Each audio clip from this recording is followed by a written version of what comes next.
दोस्तों नमस्कार। आज के इस वीडियो में हम लोग चर्चा करने वाले हैं परमानेंट नेगोशिएशन मशीनरी पीएनएम स्थायी वार्ता तंत्र।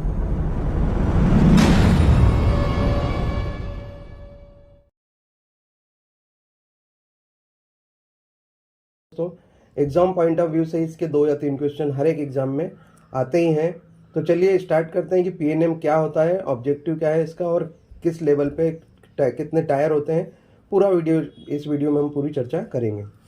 तो पीएनएम दोस्तों सबसे पहले तो ये कि कब स्टार्ट हुआ था। इट वाज फाउंडेड बाय वीवी गिरी के द्वारा 1951 में फाउंड किया गया था, और जिस समय कि लाल बहादुर शास्त्री जी जो हमारे रेल मिनिस्टर थे। इसका ऑब्जेक्टिव समझ लेते हैं कि इसकी ज़रूरत क्यों पड़ी है। तो ऑब्जेक्टिव दोस्तों इसकी ज़रूरत इसलिए पड़ी कि जो ऑर्गेनाइज लेबर थे और जो इंडस्ट्रीज थी उनके बीच में कुछ डिफरेंस है जो डिस्प्यूटेड रहते थे। तो उन डिस्प्यूटेड को सॉल्व करने के लिए, उनको एक सिस्टम में लाने के लिए, एक स्मूथ वर्किंग के लिए जो एक सेटअप किया गया उसको बोला गया परमानेंट नेगोशिएशन मशीनरी, स्थायी वार्ता तंत्र, ताकि वार्ता के द्वारा उन डिस्प्यूटेज को सेटल किया जा सके।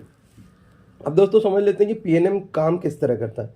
तो पीएनएम के 3 टायर होते हैं। PNM works on 3 tyre level. तो पहला आ जाएगा रेलवे लेवल, मतलब जो जोनल रेलवे हैं, रेलवे बोर्ड लेवल और एडहॉक ट्रिब्यूनल। 3 इसके टायर होते हैं। एग्जाम में पूछा जाता है कितने टायर होते हैं, तो 3 टायर होते हैं।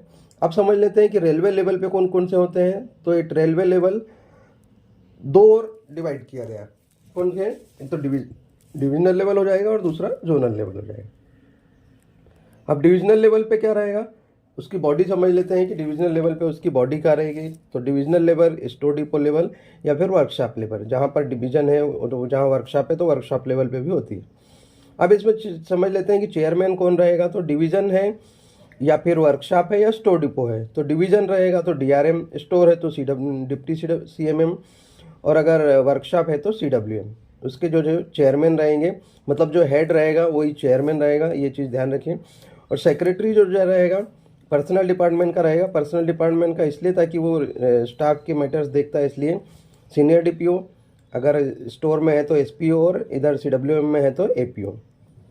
इसका एजेंडा दोस्तों, इसका एजेंडा 1 महीना पहले एडवांस में सर्कुलेट कर दिया जाता है कि किस मुद्दे पे बात करनी है, और उसी मुद्दे पर बात होती है। लेकिन अगर आप चेयरमैन की परमिशन से कोई नए एजेंडे पे भी डिस्कस करते हैं क्यों, लेकिन हाँ अगर चेयरमैन चाहे तो वो किसी भी एजेंडे पे, मतलब किसी भी मुद्दे पे बात कर सकते हैं आउट ऑफ एजेंडा।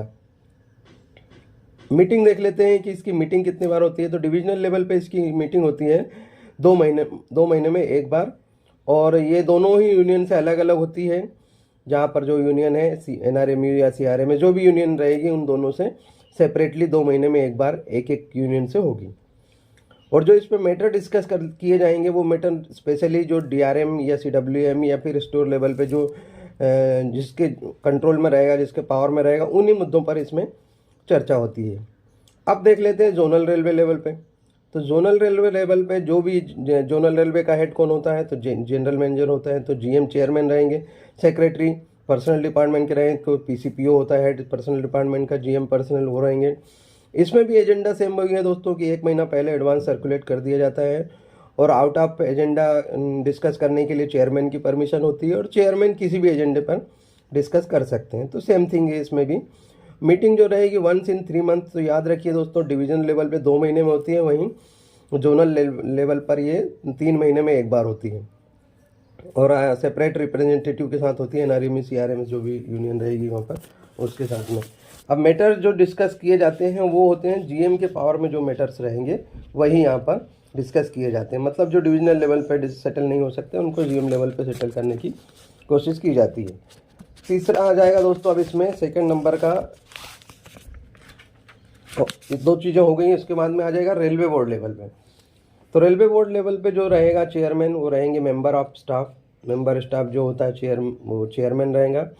सेक्रेटरी रहेंगे डिप्टी डायरेक्टर, इस्टेब्लिशमेंट के जो डिप्टी डायरेक्टर है वो रहेंगे।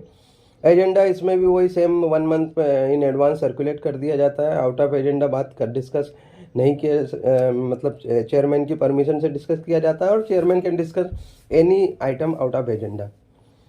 और मीटिंग जो रहेगी 1 in 3 months separately with the representative of NRMU, AIRF और NFIR। और जो भी इसमें मैटर्स डिस्कस किए जाते हैं जो कि वो जो जोनल रेलवे पे सेटल नहीं होते हैं वो इस पीएनएम इस लेवल पे आके डिस्कस किए जाते हैं। अब इसमें थर्ड आ जाता है दोस्तों तीसरा नंबर का एडॉक ट्रिब्यूनल लेवल। तो एडॉक ट्रिब्यूनल लेवल क्या होता है, ये एक अलग सेपरेटली बॉडी है ये। तो ये जो है उन्हीं मुद्दों पर चर्चा करती है जिनको कि रेलवे बोर्ड लेवल पे सॉल्व नहीं किया जा सकता है, तो उनको जो है इस लेवल पे आके डिस्कस किया जाता है। और इसका चेयरमैन जो रहेगा दोस्तों ये याद रखिए किसी भी हाई कोर्ट या सुप्रीम कोर्ट का रिटायर्ड जज रहेगा। और इक्वली जो रिप्रेजेंटेटिव रहेंगे वो लेबर और एडमिनिस्ट्रेटिव साइड से दोनों तरफ से इक्वली रिप्रेजेंटेटिव रहेंगे। और इसमें जो भी डिसीजन दिया जाएगा वो बाइंडिंग नहीं होता है दोस्तों गवर्नमेंट के लिए कि गवर्नमेंट उसको माने ही, एक्सेप्ट करे ही। वो एक्सेप्ट कर सकती है, रिजेक्ट कर सकती है या फिर उसमें कोई मॉडिफिकेशन भी कर सकती है, उसको चेंज भी कर सकती है, मॉडिफाइड करके उसको अपने हिसाब से कर सकती है इम्प्लीमेंट। तो इसमें जो दोस्तों अगर मान लो उसमें कुछ मॉडिफिकेशन किया है या उसमें रिजेक्ट किया है तो उस कंडीशन में आप उसको 1 साल तक उसको रेज नहीं कर सकते हो।